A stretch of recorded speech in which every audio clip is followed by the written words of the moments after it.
इसका इस्तेक़बाल करते। सदर मुशायरा, चूंकि हर मुशायरे में मुशायरे का जो सदर होता है उसका खुतबा लास्ट में यानी आखिर में होता है, लेकिन मैं चाहूंगा कि डॉक्टर हाफिज इरशाद साहब आए और अपना सदारती खुतबा पेश करें। जोरदार तालियों के साथ इस्तकबाल करें भाई डॉक्टर साहब का आज के सदर मुशायरा। बिस्मिल्लाहिर्रहमानिर्रहीम। रब्बिश्रह ली सदरी वयस्सिर ली अमरी वहलुल उक़दतम मिन लिसानी यफ़क़हू क़ौली। डाइस पर तशरीफ फरमा आज के इस प्रोग्राम के मुअज़्ज़िज़ मेहमान खुसूसी, मिल्लत इस्लामिया की आवाज़, मिल्लत इस्लामिया के शाहीन सिफत, नौजवानों के दिलों की धड़कन, आली जनाब वारिस पठान साहब, इस प्रोग्राम के कन्वीनर, समाजी खिदमतगार, कौमी और मिल्ली मसाइल पर मिल्लत का दर्द रखने वाले लियाकत बिरादरान, इस मुशायरे के रूहे रवां मेरे छोटे भाई, जिन्होंने मुझ जैसे नाचीज जर्रे को आफताब बनाने की कोशिश की है, जो मैं जिस मकाम का हाबिल नहीं हूं वो मकाम इन्होंने मुझे बख्शा है। मेरे छोटे भाई MIM के सूबाई सदर हाजी शौकत साहब, जिन्होंने मुझे अपना सियासी उस्ताद कहा। ये अलग बात है कि जो मेरे दिल की धड़कनें थी, जो मेरे जज्बात मिल्लत और मुल्क के तई थे, जिसको हम लोगों ने मसलहत कोशी के सबब किसी लबादे में छुपा रखा था, उसको मेरे भाई ने आवाज दी। उसके लिए मिल्लत के मैदान अमल में आए। अभी जब इस प्रोग्राम का इनेकाद हुआ, इसका इश्तिहार छपा, तो मुझे कुछ लोगों ने कहा कि MIM का प्रोग्राम है, आप तो MIM से नहीं हैं, आप कब से MIM के मेंबर हो गए। मैंने उनको कहा कि जब हिंदुस्तान की नाम नहाद तमाम सेकुलर पार्टियों के बड़े रहनुमा, बड़े लीडर सेकुलरिज्म को छोड़ करके अपना गोत्र साबित करने लगे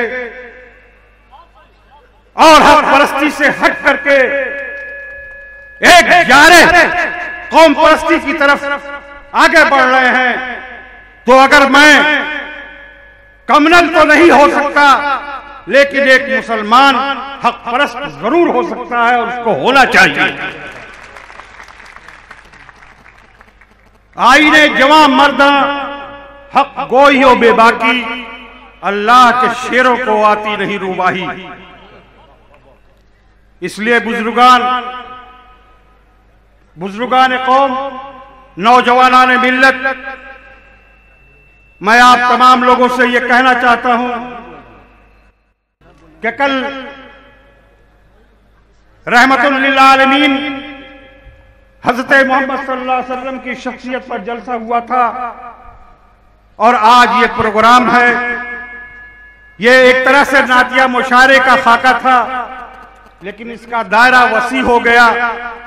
मैं उस ताल्लुक से कहना चाहता हूं कि सिर्फ इतना कहना चाहता हूं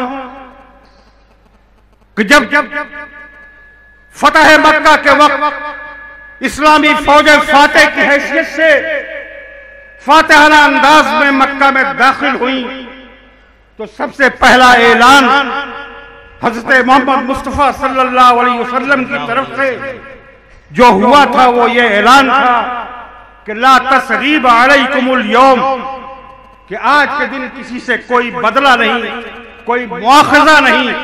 जिन लोगों ने उम्र भर आप पर पत्थर फेंके थे, आपको सताया था, मुसलमानों का अर्से हयात तंग किया था, उन सब लोगों को एक लफ्ज से एक फातेह शान से दाखिल होता और कहता है कि आज हमने तुम्हें माफ कर दिया, आज के दिन कोई बदला नहीं। उस इस्लाम के पैगंबर आजम को इस्लाम मुखालिफ कुव्वतें जिहादी के नाम से, तशद्दुद करने वालों के नाम से इस रहमत आलम रहमतुल आलमीन के मानने वाली कौम को दहशतगर्द बताने की कोशिश कर रहे हैं।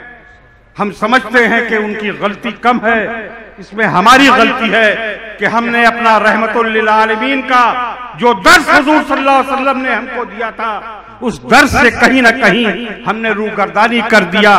हम इबादत तो जरूर करते हैं, लेकिन अपनी जिंदगी के मामलात में इस्लाम की जो रूह है, जो इस्लाम की सिफात हैं, उसको रूबा अमल नहीं लाते। मैं इसलिए कहना चाहता हूं इस स्टेज से, इस डाइस से, कि हुजूर पाक सल्लल्लाहु अलैहि वसल्लम की निस्बत से जो अशार यहां आपके सामने पेश हों, उन पर तो आप सुभान अल्लाह जरूर कहें। ये जमीन, ये सरजमीन माहौल की, मैं कोई मुबालगा आराई से काम नहीं ले रहा हूं। हिंदुस्तान की आजादी में राजा इरादत जहां, राजा बसालत जहां ने 1857 में कुर्बानी दी इस माहौल के राजा ने। इस माहौल में इल्मी तौर से प्रोफेसर सैयद एहतशाम हुसैन, जो उर्दू के चंद नामवर बड़े नक़ादों में शुमार किए जाते हैं, उनका ताल्लुक रहा है। इसी सरजमीन से शाहिद माहौली का ताल्लुक है, इसी सरजमीन से प्रोफेसर सरूर अहमद का ताल्लुक है। यह सरजमीन इल्म और अदब की, अक्ल और दानिश की सरजमीन है। इसलिए मैं अपने नौजवान दोस्तों से खास तौर से कहना चाहूंगा कि आज की रात आप एक ऐसी मिसाल तहजीब और इल्म की कायम कर दें, आप ऐसा मुजाहरा अपने अमल और अपने किरदार से कर दें कि माजिद देवबंदी साहब तशरीफ लाए हैं, हमारे वारिस भाई तशरीफ लाए हैं, महाराष्ट्र की नुमाइंदगी करते हैं, और मैं समझता हूं कि महाराष्ट्र की नहीं बल्कि पूरे मिल्लत इस्लामिया की नुमाइंदगी करते हैं। ये एक ऐसा तासुर लेके जाएं कि अहले इल्म की दानिश, अहले इल्म और दानिश की सरजमीन से क्या हमको सबक मिलता है। यहाँ के लोग मुहज्जब हैं, यहाँ के नौजवान डिसिप्लिन्ड हैं, यहाँ के नौजवान अपने बड़ों का एहतराम करना जानते हैं, यहाँ के नौजवान अच्छे अशार पर दादो तहसीन से नवाजने का काम करते हैं, और जहाँ कोई चीज तबीयत को गिरा गुजरे वहां खामोशी अख्तियार करना जानते हैं। मैं इस ज्यादा तूल नहीं दूंगा, मुझे पहले कह दिया गया था कि आप चूंकि शायरी का और मुशायरे का माहौल है, उसमें तकरीर लोगों को अच्छी लगती नहीं, इसलिए मैं सिर्फ एक शेर से एक माहौल बनाऊंगा भाई वारिस पठान के लिए कि परवाज है दोनों की इसी एक फिजा में। अल्लामा इकबाल ने एक शेर कहा है कि परवाज है दोनों की इसी एक फिजा में, शाही का जहां और है, करगस का जहां और है। तो दोस्तों, एक शाहीन सिफत मिल्लत इस्लामिया का नुमाइंदा आपके बीच में मौजूद है। मैं अपना पूरा वक्त उनको देना चाहूंगा कि वो आएंगे सिर्फ इस उम्मीद के साथ कि मुसलमान की खूबी हक गोई होती है, हक से इनहराफ मुसलमान नहीं कर सकता।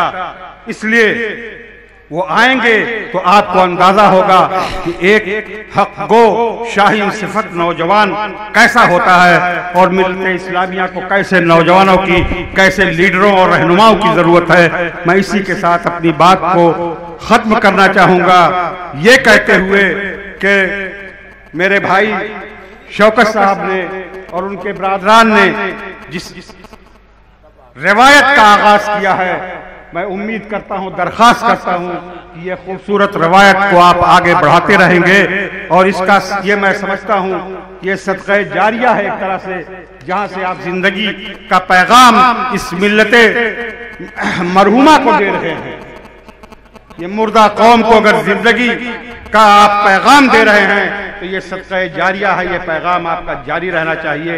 हो सकता है कि हमारे जैसे मसलहत कोश लोग सेकुलरिज्म का लिबादा ओढ़ करके मसलहतों में बंधे हुए अपने अपने जाती मफादात के लिए किसी कहीं ना कहीं सियासी गुलामी कर रहे हों, लेकिन हम तो बहरहाल गुलाम हैं, सियासी गुलाम हैं। ये चंद नौजवान जो सियासी गुलामी से आजादी हासिल किए हुए हैं, जो मिल्लत इस्लामिया की आजाद आवाज हैं, ये मुबारकबाद के मुस्तहिक हैं। अभी जब वारिस पठान साहब आपके सामने आए तो जोरदार तालियों से इनका इस्तकबाल करिएगा, ताकि ये पूरा इलाका जान जाए, पूरा हिंदुस्तान जान जाए कि अब ये कौम बेदार हो चुकी है और सियासी गुलामी की जंजीरों को तोड़ देगी।